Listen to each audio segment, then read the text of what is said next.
சந்தோஷமா இருக்காரு. தானாவே சிரிக்கிறாரு. பயங்கர சந்தோஷமா இருக்காரு. அப்படியே ஒரு மாதிரி பண்றாரு. இது எல்லாருமே அப்படியே பார்த்து நோட் பண்றாங்க. என்ன அண்ணன் இது ஒரு மாதிரி டிஃபரண்டா இருக்காரு. ஏதோ ஒரு விஷயமா இருக்கே அப்படின்னு சொல்லிட்டு அப்படியே யோசிச்சுட்டு இருக்காங்க நிலா. ஒரு வேளை அண்ணனுக்கு இந்த பொண்ணு வேணான்னு சொன்னதுனால வருத்தமா இருக்குமோ?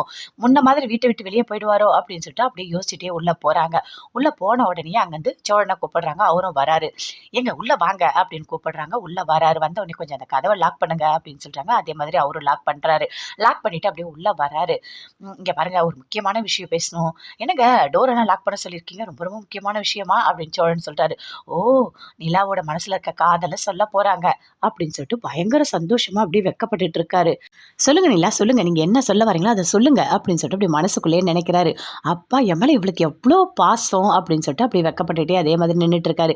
"இங்க பாருங்க நான் அண்ணன பத்தி தான் பேசணும்." அப்படின்னு நிலா சொல்றாங்க. "என்னது அண்ணன பத்தி பேசணுமா?" அப்படின்னு சொல்றாரு. "ஆமாங்க. அண்ணனோட அண்ணனோட ஆக்டிவிட்டில எல்லாமே வந்து மாறி இருக்கு பார்த்தீங்களா? அவரு எப்ப பார்த்தாலும் ஒரு மாதிரி சிரிச்சிட்டு இருக்காரு.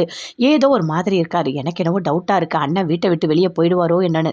ஏன்னா ஏற்கனவே ஒரு வாட்டி அப்படிதான் போனாரு. அதனால நீங்க என்ன பண்றீங்க, நைட்டு முழுக்க கண்ணு முழிச்சு அவர பார்த்துக்கங்க. லாக் பண்ணிடுங்க. ஆனா சாவி எடுத்து வேற இடத்துல ஒளிச்சு வச்சுருங்க. அண்ணன் கண்டிப்பா வீட்ட விட்டு வெளிய போயிடவே கூடாது." அப்படின்னு நிலா சொல்றாங்க. "ஐயோ! நிலா இதுக்கா கூப்பிட்டீங்க?" அப்படின்னு சொல்லிட்டு சோழன் சொல்றாரு. "ஆமாங்க. வேற என்ன இருக்கு? வேற ஒண்ணும் இல்லையே. அண்ணன் வந்து ரொம்ப முக்கியம் தானே. அவர் எப்போ எது யோசிக்கிறாருன்னு யாருக்குமே தெரியாது.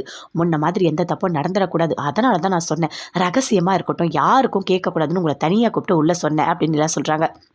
"அப்படியா? வேற ஒண்ணும் இல்லல்ல. நீங்க கதவெல்லாம் லாக் பண்ண சொன்னீங்க. யாருக்கும் கேட்கக்கூடாதுன்னு சொன்னீங்க." அப்படின்னு சோழன் அப்படியே ஒரு மாதிரி பேசிட்டு இருக்காரு. "என்னங்க பேசிட்டு இருக்கீங்க? யாருக்குமே கேட்கக்கூடாதுன்னா அப்படிதான் சொன்னேன். வேற ஒண்ணும் இல்ல. நான் சொல்ல வேண்டிய விஷயத்த முடிச்சுட்டேன். நீங்க போறீங்களா?" அப்படின்னு நிலா சொல்றாங்க. "என்னங்க சொல்றீங்க? பின்ன வேற என்ன? நான் என்ன சொல்லணுமோ அத சொல்லிட்டேன். இன்னமும் நீங்க நின்னுட்டே இருக்கீங்க." அப்படின்னு நிலா சொல்றாங்க.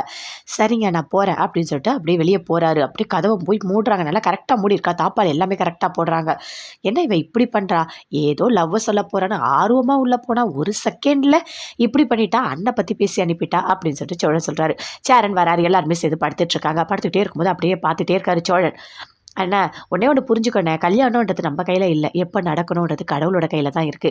கண்டிப்பா உனக்கு ஒரு நல்ல பொண்ணு கிடைக்கும்ண்ணே." அப்படின்னு சொல்றாரு. "உன்னோட நல்ல மனசுக்கு எல்லாமே நல்லதா தான் நடக்கும். அந்த கடவுள் நல்ல ஒரு பொண்ண குடுப்பாரு." அப்படின்னு சொல்றாரு. அத கேட்டோனே அப்படியே சேரன் யோசிக்கிறாரு.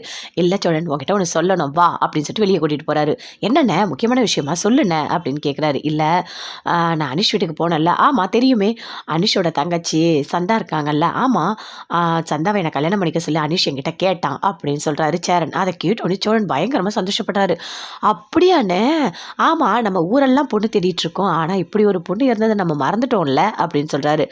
"இல்ல எனக்கு ஒரு மாதிரி அந்த பொண்ணுக்கு விருப்பமா இருக்குமா என்னான்னு தெரியல." அப்படின்னு சொல்றாரு. "இது என்ன பெரிய விஷயமா? சந்தா கிட்ட நேர்லயே நான் போய் கேட்டு வரேன்." அப்படின்னு சோழன் சொல்றாரு. "ஐயோ! இப்ப வேணாம். எதுவா இருந்தாலும் காலைல பேசிக்கலாம்." அப்படின்னு சொல்றாரு. "ரொம்ப சந்தோஷண்ணே. சீக்கிரமாவே இந்த கல்யாணம் பண்ணிடலாம். உனக்கு இப்படி ஒரு நல்ல பொண்ணு கிடைக்கணுன்றதுக்காக தான் இவ்வளோ நாள் தள்ளி போச்சு போல இருக்கு." அப்படின்னு சொல்றாரு.